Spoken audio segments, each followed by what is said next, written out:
최근 우리 국민의힘 지지율이 오르고 있다는 여론조사 결과가 잇따라 나오고 있습니다. 많은 국민들께서 우리 당을 지지하고 성원해 주신다는 것은 대단히 감사한 일입니다. 우리 당은 국민의 성원과 기대에 부응하기 위해 더욱더 각고의 노력을 기울이겠습니다. 민주당에도 당부합니다. 국민의힘 지지율이 올랐다는 결과가 나왔다고 해당 여론조사 기관을 고발하는 것은 독재 정치입니다. 달을 가리키는 손가락을 부러뜨려도 국민은 달을 바라볼 수 있고 손가락을 부러뜨리는 만행도 모두 지켜보고 계신다는 것을 명심하기 바랍니다. 지난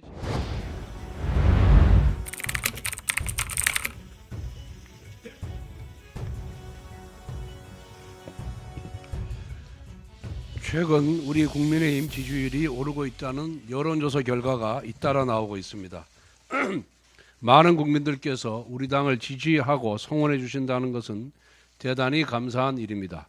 우리 당은 국민의 성원과 기대에 부응하기 위해 더욱더 각고의 노력을 기울이겠습니다.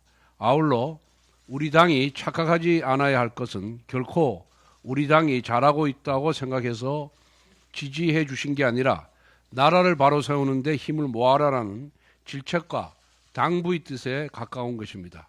탄핵 폭주, 특검 중독, 국가 핵심 예산 삭감으로 대한민국을 위협하는 이재명 세력에 맞서 싸우며 올바른 나라를 만들어 달라는 절규 어린 호소입니다. 우리 당 국회의원들과 주요 당직자들께 간곡하게 당부드립니다. 이럴 때일수록 더욱더 겸손한 자세와 신중한 언행으로 국민에게 다가가야 합니다. 아울러 지지자분들에 대한 감사의 마음을 잊지 말고 국가와 국민의 미래를 위해 앞으로 싸워 나아가야 합니다. 민주당에도 당부합니다. 국민의힘 지지율이 올랐다는 결과가 나왔다고 해당 여론조사 기관을 고발하는 것은 독재 정치입니다. 달을 가리키는 손가락을 부러뜨려도 국민은 달을 바라볼 수 있고 손가락을 부러뜨리는 만행도 모두 지켜보고 계신다는 것을 명심하기 바랍니다. 지난 10일 더불어민주당이 내란 선전 혐의로 유튜버 6명을 경찰에 고발했습니다. 아울러 인터넷 커뮤니티 카카오톡을 통해서 가짜 뉴스를 퍼나르면 일반인이라 할지라도 단호하게 내란 선동이나 가짜 뉴스로 고발하겠다고 겁을 주었습니다. 계엄 이후 민주당은 내란 낙인을 난사했습니다. 정부와 여당에게 내란 낙인을 난사하다니 이제는 일반 국민에게 내란죄를 뒤집어 씌워서 일상을 검열하겠다는 것입니다. 이것은 민주당에게 동의하지 않으면 모두 내란으로 엮어버리겠다는 대국민 협박이며 헌법상 검열 금지 원칙을 정면으로 위배하는 위헌적 발상입니다. 무엇보다 민주당은 내란을 운운할 자격이 없는 집단입니다. 민주당은 지난 총선에서 내란 선동 혐의로 처벌받은 통진당 이석기 후예들과 선거연합을 했습니다. 이처럼 실제 내란 세력과 정치적으로 유착된 민주당이 내란죄를 목놓아 애치고 있습니다. 정말 가소로운 부조리 극입니다. 이번 카톡 검열 발언은 민주당의 독재 본능을 여실히 보여준 사례입니다.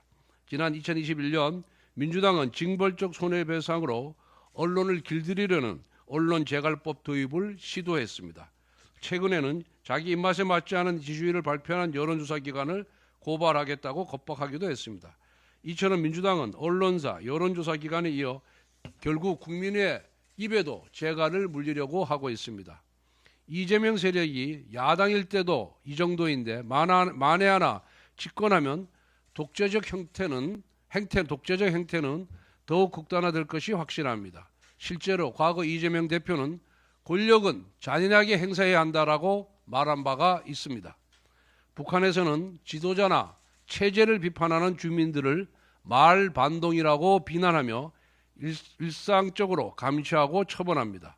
민주당의 카톡 검열은 북한식 말반동 사냥과 다를 바가 없습니다. 국민의 일상을 감시하려는 욕망은 모든 독재자들의 공통점입니다. 로베스피에르, 스탈린, 목택동 같은 독재자는 인민의 적이라는 낙인을 휘두르며 국민을 통제하고 공포정치를 자행했습니다. 민주당은 지금 당장 국민께 사과하고 모든 검열 시도를 중단하시길 바랍니다. 자유민주주의 국가에서 민주당의 알량한 독재자 흉내는 결코 성공할 수 없습니다. 지난 8일 한미 양국은 원자력 수출 및 협력 원칙에 관한 기관 간 MOU를 정식 체결했습니다. 이는 3월 본개혁을 앞둔 체코 원전 수출은 물론 글로벌 원전 시장에서 대한민국의 입지를 획기적으로 높여줄 것입니다.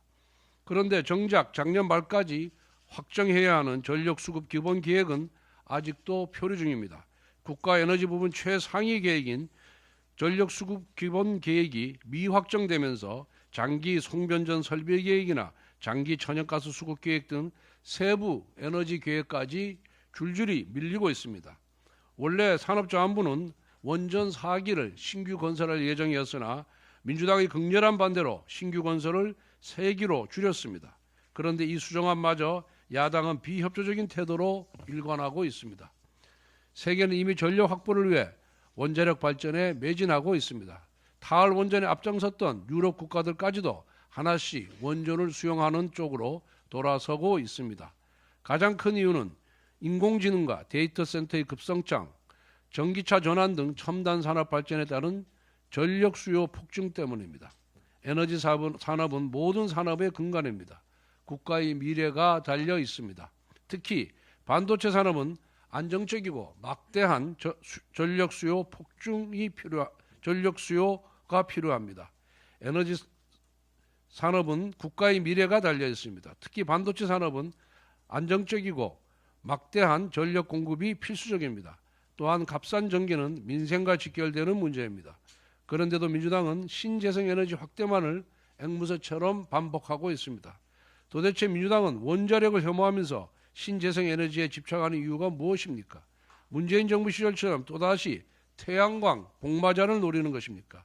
국가의 산업과 미래를 약탈하여 좌파 진영의 지대 축으로 삼으려는 것입니까? 이재명 대표는 지난 대선 당시 소형 모듈 원전 SMR 사업을 적극 지원하겠다고 공약했습니다. 하지만 2023년 11월 민주당은 소형 모듈 원전 연구 관련 R&D 예산 333억 원을 전액 삭감시켰습니다. 민주당은 에너지 정책마저 정략적으로 접근하고 있는 것입니다. 효율적이고 안정적인 전력 생산은 산업과 민생의 필수적 토대입니다. 원전을 배척하는 것은 결국 산업과 민생과 미래를 파괴하는 것입니다. 이미 민주당은 29번 연쇄 탄핵으로 국정을 파괴했습니다. 이제는 산업과 민생, 미래까지 파괴하고 있습니다. 이것은 정치가 아닙니다. 국가와 국민에 대한 약탈입니다. 공수처의 불법 체포영장 집행을 둘러싸고 벌써 일주일 넘게 논란이 지속되고 있습니다. 수사권이 없는 수사기관이 무리하게 영장을 집행하려고 달려오는 바람에 온 나라가 일주일 넘게 혼란 상태입니다. 공수처는 내란죄 수사권이 없습니다. 이제 공수처는 대한민국의 혼란상을 전 세계에 홍보할 심산이 아니라면 대통령 체포영장 불법 집행을 이쯤에서 포기해야 합니다. 국가수사본부는 공수처의 존재감 가시를 위해 경찰의 희생을 불사한다면 이는 경찰 역사에 씻을 수 없는 과오가 될 것입니다.